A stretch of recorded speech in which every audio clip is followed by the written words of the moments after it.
کہ بس ان کو فکر ہوگی تو آخرت کی فکر ہوگی، اور وہاں جانے کے بعد ہر چیز سے بالکل بے پرواہ ہوں گے، ہمیشہ کے لیے اللہ ان کو جنت میں داخل فرما دے گا۔ تو پہلے جو گزر چکا اس سے بالکل بے پرواہ ہو جائیں گے، ان کو کہے کا غم ہوگا کسی چیز کا، جبکہ اللہ نے ان کو جنت میں بھیج دیا۔ اور جب یہ فیصلہ کر دیا کہ اب ہمیشہ جنت پہ رہیں گے، تو ظاہر ہے کہے کا خوف ہوگا کہ اب کہیں نکال نہ دیے جائیں، تو نہ وہ غم کریں گے نہ ان پر کسی قسم کا خوف ہوگا۔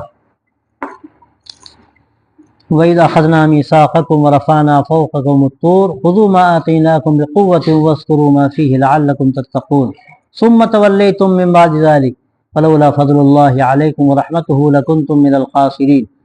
یہ بنو اسرائیل ہی کا تذکرہ پھر شروع ہو گیا۔ پہلے ان کا تذکرہ چل رہا تھا، ان کے عجیب عجیب تماشے تھے۔ حضرت موسیٰ علیہ السلام جب تورات لے کر آئے تو بس انہوں نے کہا ہم تو نہیں مانتے کہ تورات اللہ کی طرف سے آپ لائے ہیں، ہم کیا جانے آپ کس کی طرف سے لائیں۔ بہت سمجھایا تو موسیٰ علیہ السلام نے، لیکن ماننے کو تیار نہیں۔ تو حضرت موسیٰ علیہ السلام ان کو طور کے قریب لے گئے، کہا کہ تم مانو یہ اللہ کا حکم ہے، اللہ کا کلام ہے، تو کہتے ہم نہیں مانتے۔ بس وہاں پر اللہ نے قدرت دکھائی، اور یہ آتا ہے مختلف روایتوں میں کہ وہ پہاڑ بہت بلند ہو گیا، مختلف شکلیں اس کی روایتوں میں ہیں۔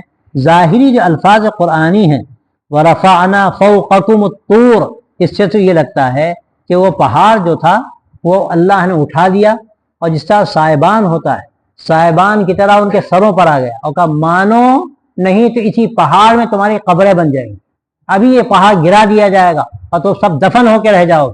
ظاہر جب یہ دیکھا انہوں نے کہ پہاڑ سر پر ہے اور ابھی گرا دیا گیا تو ہماری تو ہڈی پستی کوئی بچے گی نہیں، تو ہاں مانتے ہیں ٹھیک ہے ٹھیک ہے ٹھیک ہے۔ بس وہ جو ان کا طریقہ تھا، یعنی وہ ماننا بھی لگتا تھا دل سے ہے ہی نہیں، لیکن ظاہری طور پر انہوں نے کہا نہیں ٹھیک ہے مانتے ہیں تاکہ جان بخشی ہو۔ تو اللہ تعالیٰ نے ایسے ایسے انعام کیے ان پر، ورنہ تو اللہ تو دنوں کا حال جانتا ہے۔ اللہ کہتا ہے جھوٹ بولتے ہو، تم دل سے نہیں مانتے، ابھی تمہیں تباہ کیا جاتا ہے۔ اور کتنی قومیں تباہ ہو گئیں، پہلے کتنی قومیں تباہ ہو گئیں، چاہے قوم ہود ہو یا وہ سمود ہو، یعنی قوم سمود ہو یا جو عاد کی قوم تھی قوم عاد ہو، پورے کے پورے برباد ہو گئے، تباہ ہو گئے، کوئی بچا نہیں۔ لیکن بنو اسرائیل کو اللہ نے بچا کے رکھا، ایسا اللہ نے ان کو اونچا مقام دے دیا کہ ان کی بہت سی غلطیوں اور جو حدود سے نکل جانے کے ان کے بہت سارے کام تھے، اللہ معاف فرما دیتا تھا، پھر ان پر سختی ہوتی تھی، اور پھر صحیح راستے پر کچھ نہ کچھ آ جاتے تھے مگر ڈھیک پہ رہتے تھے، اور پھر نکل کے بھاگتے تھے، اور پھر کوئی عذاب کی شکل آتی، ایک تسلسل تھا اس کا۔ تو یہاں بھی یہی ہوا کہ جب انہوں نے دیکھا کہ پہاڑ سر پر ہے، ہاں مانتے ہیں، لیکن اس کے بعد اللہ تبارک و تعالیٰ کیا فرماتا ہے، ثم تولیتم من بعد ذلک، اور اس کے بعد حال یہ ہے کہ پھر تم پلٹ گئے۔ تمہارا حال ہی عجیب ہے کہ وہ جب تمہارے پہاڑ سر پر مسلط ہوا تو انہیں مان لیا، اور پھر اس کے بعد پھر پلٹ گئے۔ یہ ان کا مستقل ایک شیوا تھا، طریقہ تھا۔ اب بعضوں نے اور بھی باتیں لکھی ہیں کہ پہاڑ سر پر اٹھایا نہیں گیا بلکہ بہت اونچا ہو گیا، اور لگتا تھا کہ ان پر گر جائے، ایسا جھک گیا کہ لگتا تھا ان پر گر جائے گا۔ بہرحال جو بھی شکل ہو، لیکن یہ صاف لگتا ہے کہ یہ ایک معجزہ تھا، کوئی عام بات نہیں تھی۔ عام بات ہوتی تو اس طرح ذکر کرنے کی ضرورت نہیں تھی، ایک معجزہ تھا، اور معجزہ جو تھا وہ خارق عادت ہوتا ہے۔ تو بظاہر یہی لگتا ہے یا تو سر پہ اٹھا دیا گیا یا ایسا جھکا دیا گیا ان کے سروں پر کہ لگتا تھا کہ اب گرا تب گرا، کوئی بھی صورت ہو، لیکن یہ واقعہ پیش آیا کہ وہ ڈر گئے دیکھ کر، اور سمجھ گیا کہ اگر اب ہم نے نہ مانا تو یہ پہاڑ ہمارے سروں پر آ جائے گا۔ یہ طور کا جو لفظ ہے، طور مطلقاً بھی پہاڑ کو کہتے ہیں، جیسے مصر ہے تو مطلقاً شہر کو بھی کہتے ہیں، اور خاص ملک اور شہر کا نام بھی مصر ہے، ایسے ہی طور ایک پہاڑ کو بھی کہتے ہیں، مطلقاً پہاڑ کو بھی طور کہتے ہیں، لیکن طور ایک پہاڑ کا نام بھی ہے جو وادی سینا میں تھا، اور بڑا پہاڑ تھا، اور اس کی مختلف چوٹیاں تھیں، اس کو بھی طور کہتے ہیں۔ اب وہ کسی بھی پہاڑ کے نیچے وہاں حضرت موسیٰ کو لے گئے، اور پھر اللہ نے یہ معجزہ دکھایا، خذوا ما آتیناکم بقوۃ واذکروا ما فیہ لعلکم تتقون۔ تو بس پہاڑ کے اوپر کر دیا گیا، اور ان سے کہا گیا کہ جو کچھ ہم نے تمہیں دیا ہے اس کو مضبوطی سے تھام لو، اور جو کچھ اس میں ہے اس کو دھیان میں رکھو تاکہ تم پرہیزگار بن جاؤ۔ واذکروا ما فیہ، یعنی تمہیں جو دیا جا رہا ہے، وہ حضرت موسیٰ علیہ السلام کو اس وقت کہا جاتا ہے تختیاں دی گئی تھیں جس پہ تورات لکھی ہوئی تھی، یا ہو سکتا ہے وہ ظاہری تختیاں بھی ہوں، اور کہا جا رہا ہو کہ ان کو مضبوطی سے تھام لو، پکڑ لو، ورنہ اصل بات یہ ہے کہ اس جو کہا جا رہا ہے، جو احکامات دیے جا رہے ہیں، ان احکامات کو مضبوطی سے پکڑ لو۔ وَاعْتَصِمُوا بِحَبْلِ اللَّهِ جَمِيعًا وَلَا تَفَرَّقُوا، جو کہا گیا اللہ کی رسی کو مضبوطی سے تھام لو، کیا مطلب ہے؟ کوئی رسی لٹک رہی اس رسی کو پکڑنا؟ مطلب یہ ہے کہ اللہ نے جو احکامات اتارے ہیں ان کو مضبوطی سے تھام لو۔ اسی طرح یہاں بھی مراد ہے کہ جو اللہ نے کتاب اتاری ہے اس کو تم مضبوطی سے تھام لو۔ وَاذْكُرُوا مَا فِيهِ، اور اس میں جو کچھ ہے اس کو یاد رکھو، اس کو دھیان میں رکھو۔ جیسے قرآن مجید اللہ کا آخری کلام ہے، اس کا یاد کرنا، اس کی تلاوت کرنا، یہ سب ہمیں اس کا مکلف کیا گیا۔ اور اصل یہ ہے کہ پھر اس سے جو معانی ہیں اس پر غور کرنا اور اس پر عمل کرنا، جس کے لیے یہ کلام اللہ نے اتارا ہے۔ اسی طرح ان سے کہا گیا یہ تمہاری کتاب ہے، اس کو مضبوطی سے تھام لو اور یاد رکھو، ظاہری اعتبار سے بھی یاد کرو، پڑھو اس کو اور اس پر عمل کرو، اس کا دھیان رکھو۔ یہ تمہارے لیے کامیابی کا راستہ ہے۔ اگر یہ تم کرو گے تو شاید ہو سکتا ہے تم پرہیزگار بن جاؤ، تمہارے اندر کوئی تقوی کا مزاج پیدا ہو۔ ثم تولیتم من بعد ذلک، اس کے بعد بھی تم پلٹ گئے۔ فلولا فضل اللہ علیکم ورحمتہ لکنتم من الخاسرین، بس اگر اللہ کا تم پر فضل اور اللہ کی رحمت نہ ہوتی تو تم ضرور نقصان اٹھا جاتے۔ مطلب یہ ہے کہ تم نے کوئی کسر نہیں چھوڑی۔ اگر اللہ تمہارے ساتھ خصوصی معاملہ نہ ہوتا، یہاں پھر گویا کہ جو اللہ نے ان کو مقام دیا تھا اس مقام کا تذکرہ ہے کہ اللہ نے تم پر خصوصی اگر فضل نہ کیا ہوتا تو تم تو کب کے پورے ہلاک ہو جاتے، مٹا کر رکھ دیے جاتے، تمہارا وجود نہ رہ جاتا۔ لیکن اللہ کا فضل ہے کہ تم ہو، پھر ابھی بھی تم کوشش کرو اور آگے بڑھنے کی فکر کرو، اور اگر نہیں مانو گے تو آگے تم خود اس کا نقصان اٹھاؤ۔